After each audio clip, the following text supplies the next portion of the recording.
Alright guys, something a bit different this week. No fishing video for you this week, sorry to break it to you, but I've got something else for you. 10 or so years ago, I put together a video for my pop, who fought in World War II. It meant a lot to me that he let me do this with him. He didn't speak a lot about the war through his years, but I asked him if he'd be happy to do a little doco with me. And unfortunately, we lost him not too much longer after this video was out. So he made it to 95, which is awesome. He was a strong old bugger. So yeah, this video is just a thanks to all the ANZACs, to Pop, and everyone that sacrificed themselves for this country. And it's because of those dudes that, you know, we can do what we love doing, fishing and living a great life like we do here. So yeah, this weekend I'm just gonna probably not film, just fish with my mates, a few beers, take it easy, and enjoy what all those men and women did for us to have what we have right now. So this one's for you, mate, and all you ANZACs out there. Lest we forget, and I hope you all have a great day, great weekend, and we'll see you next week. Enjoy, guys. It's all very nerve-wracking. I suppose you're not afraid of being killed, but you know that there's a big chance you will by being there.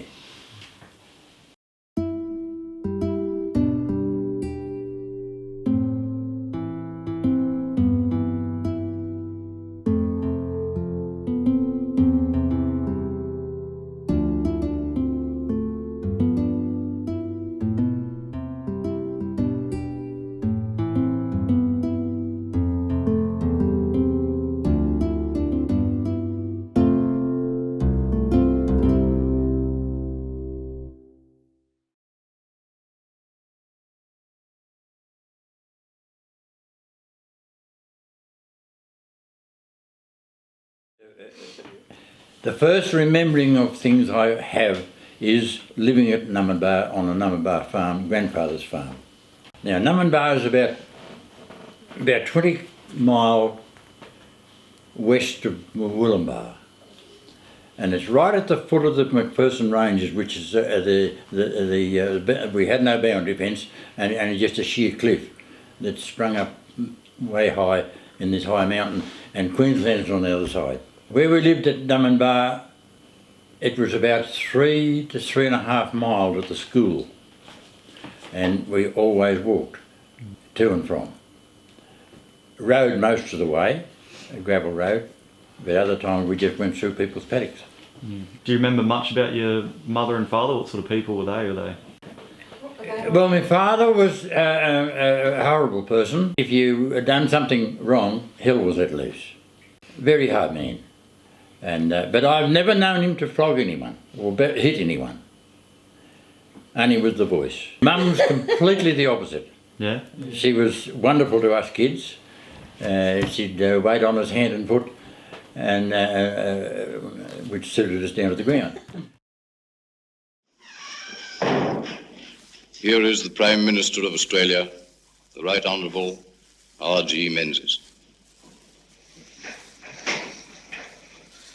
Fellow Australians, it is my melancholy duty to inform you officially that in consequence of a persistence by Germany in her invasion of Poland, Great Britain has declared war upon her, and that as a result, Australia is also at war.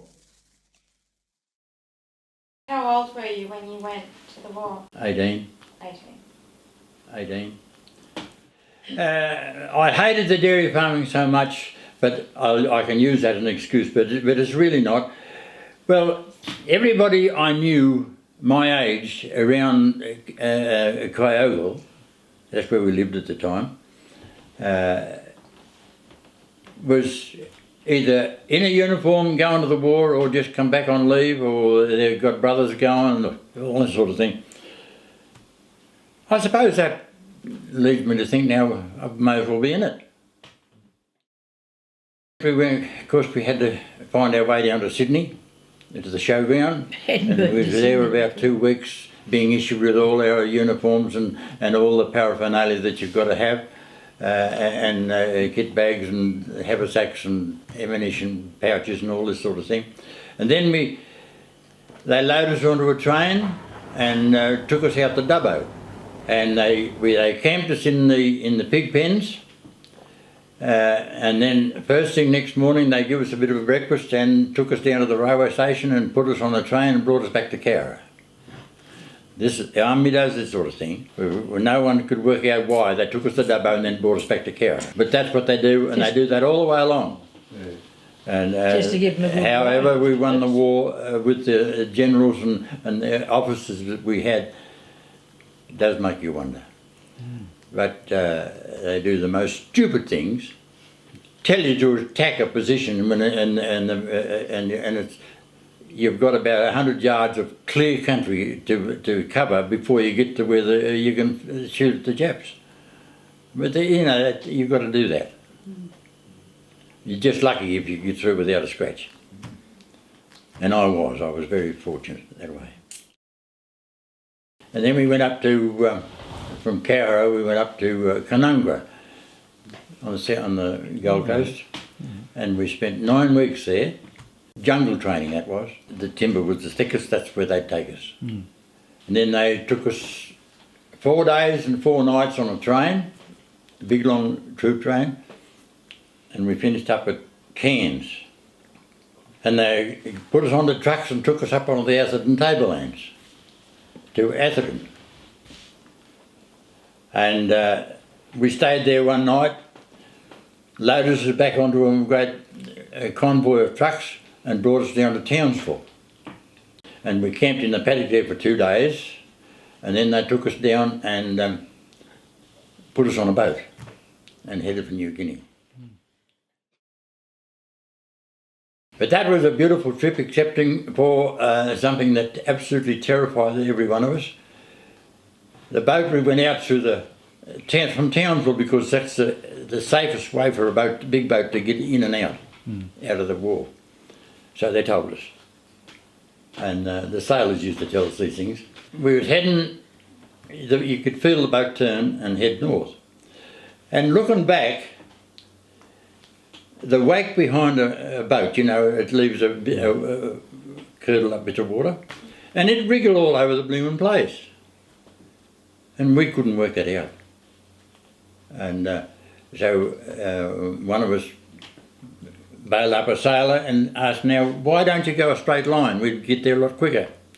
He said, because yesterday afternoon, the Jap subs sank a hospital ship that was heading back to Sydney. And if they zigging and zagging, if they zigged in the right time or zagged and the Jap fired a torpedo at us, there's a chance he may have missed.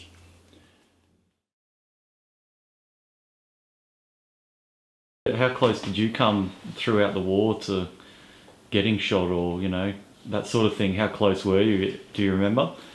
Yeah. Yeah? I never forget it, mate. Never, I won't forget that. I will never forget it.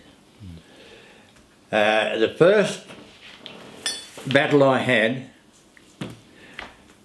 was we caught up with our leaders and they were pinned down by a machine gun post. So our company, which is Don Company and D Company, was Maury O'Donnell was our commander. We took off and we encircled the machine gun post that we knew was exactly where it was. So they took us and we worked from daylight through till sundown to get round the machine thing in water up our waist, because that was part of the lake that was attached to the Markham River that starts away up the top end of New Guinea and comes right down the valley and then it goes out to the ocean at Lae. And we come to the track, and there was a track just wide enough for a vehicle to get along through the jungle to get through the valley into to Lae. Our commanding officer said, righto, take your men across the road. And the Japanese machine guns, I don't know how many there was, but they were firing down the road as we run across this bed road on a straight line. And without a word of a lie, the bullets was going past my head just like a swarm of butterflies. So they were bloody close. So I never got a scratch, never got one bullet mark on me. But I wasn't the only one that didn't. There was all the other, we only lost about 6 to cross the road. About 6 of our section was killed. by machine gun fire, and it didn't make you frightened at the time. We knew what was happening, we knew there were bullets going past our heads, and one bloke sang out, he said, next time I come here I'm going to bring a fly screen, keep them away. But anyway, we got through into the jungle on the other side of the track, and we circled out around, we all coming together, and we took over the Japanese machine gun post, and there was 3 big machine guns in that, and they were firing like mad. Killed a lot of our men.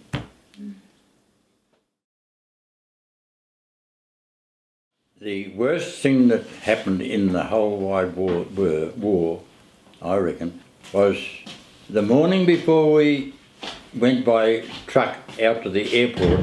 They bring the great line of trucks around, and they'd pass a checkout point before they got to the airport, and we were all on it. And that checkout point happened to be right at the end of their main bombers' takeoff run. Fortunately, it woke. We was laying on the ground about 3 mile away, and the noise woke us up. The plane, this big bomber, I think they said they had 500 ton bombs on it. The engines cut out and crashed on top of the tail end of the soldiers on the way to the airport to go, and killed 168, I think it was. Burned them alive. Now, we couldn't understand why the army, with all their intelligence, would have a checkout point right at the end of a bomber's takeoff, because the bomber had to come out and he had to rise very quick to get over the jungle to start with, and the motors cut out and then crashed on top of the plane, on top of the trucks. So, you know, what a hell of a mess. They told us later that there was 3 Dutchmen worked at the airport as a mechanic, and in among the debris where the plane crashed, they went through everything, and they found cotton wool in the petrol line. Just enough to get them up. So those every Dutchman that was on the airstrip was shot. There was heaps of them, but they were all shot. And every time a bomber took off, 3 of them had to go on it. There was never any more planes crashed. Wasn't it only a fog that stopped you fellas from being on it? In the first place, Yes, it was all put back a day. And if it hadn't have been for the fog that put them back a day, Joe would have been on those planes.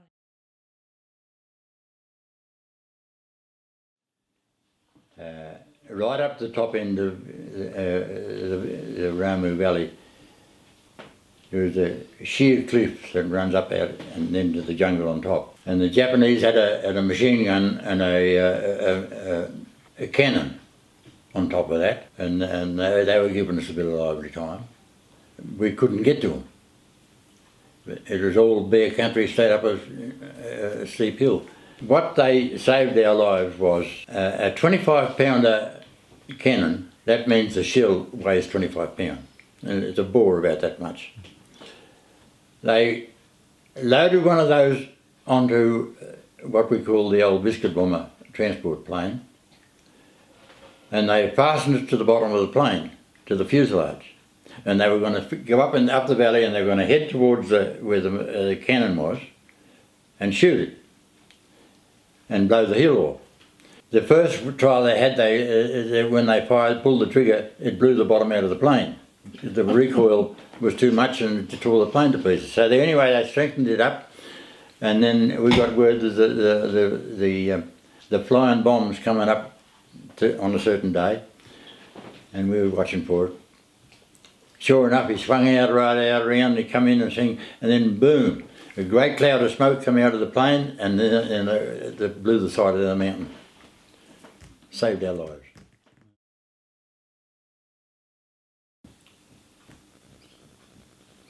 What were the Japanese like to fight? Were they pretty crazy? Were they? Yeah. Quite crazy. if they were still thought they were had you finished and they were winning, they were good fighters. But as soon as they start to, when we were getting the better of them, they'd clear. At the time, like when your mates were getting shot, like was that hard at the time, or you just had to sort of forget it and try and move on? You totally ignored, mate. Yeah, you just took it. You had to. Didn't have time to think of anything else. Only what you had to do yourself, and look after and get behind the nearest tree that you can find. So the natives helped you. Oh, the Fuzzy Wuzzy Angels, they were absolutely marvellous. Yeah. Yeah. Absolutely marvellous. They did all our stretcher bearing, but as soon as our stretcher bearers would get our wounded back a little bit, they'd hand it over to the natives, and they'd treat the stretcher with a wounded soldier on it as if it was a lump of gold. Yeah. They were marvellous. The Fuzzy Wuzzy Angels took me out of the Finisterre Ranges right up to the top end, and carried me down to the plain, down to the level country where the plane could land, and it took me back to ANZAC. That's where our biggest hospital was built, and I had malaria, and I was cooked on about a 14-day program I was, but anyway I got better, and they put me back on the plane and took me back up to the top again. We barely got off the ground and headed north up the valley, and this fighter, this small plane was circling over the top of our plane load of wounded soldiers going back to work. And we didn't take any notice. I probably thought I knew there wasn't very many Japanese Air Force about anyway. But anyway, this plane circled around for a while, and bang! Frightened the living daylights out of it. About halfway along the fuselage, about just a bit above my head, there was a hole in one side and out the other. They fired a shot at the plane, and they didn't fire it at the engine or the pilot or anything. They just it come through the body of the fuselage of the plane, and frightened the living daylights out of all of us. We thought our days were coming, and then it just circled around and just disappeared. But very frightening, I can assure you. I was just happened to be near the commanding lieutenant, the tent that he was sleeping in, and he had a little mobile phone, and it rang. And if that happens and you're near it, you've got to answer it. So I answered it. He said, "Is Murray O'Donnell awake?" "No, but I'll wake him." He said, "Well, bloody well, we'll get to it and wake him up." So I grabbed him with a foot and give him a tug and woke him up. The tent is a two-man tent. You got on your hands and knees and crawled into it. You couldn't sit up in it even. But it kept the wind and the rain off you. And Murray was, the lieutenant was on the phone, and I heard him say, "Get everybody out of bed and pack up all their gear and have the site completely clear of all of your stuff within an hour. And get down here onto the airport. You're going home." Oh, you're joking. Wasn't as good as on the dairy farm. We should have stayed on the farm. No. But one of the good things about that sort of a show, that you're mixed up with a lineup of men, and you become very close friends, because every man depends on the other fellow, and the other fellow depends on you. It was one bit of advice to help How to them live a start good their life. life. Well, my advice to anyone, if you decide on something, now one of your biggest battles is to decide on what you really wanted to do. And if you really wanted to do, whether it's playing cricket or tennis or football or whatever, or mucking about with sheep or cattle, Make up your mind, is that's what I'm going to do, and I'm going to do it come hail or shine. Harry Smith was our sergeant on our little section of 12 men. I met up with him at a reunion that somewhere we went to once. Tumen. I said, there's only one thing about you, Harry, that I didn't like, and I still don't like you for doing it. And he said, now Partridge, I will know as Partridge. What was that? And I said, you always sent me out on a forward scout. Now that is the most unsettling, nervous situation that anybody, and I don't care who it is, would ever get into. Now a forward scout, they put out 2 scouts, one just halfway in front of the main mob, but the forward scout was to see everything. That's what he was there for. You mustn't let anything, the possibility of a Jap soldier sitting there, you can't not see him. You wouldn't be game not to. I said, now that's the worst thing I liked about you, because you always sent me out on a forward scout. He said 2 things.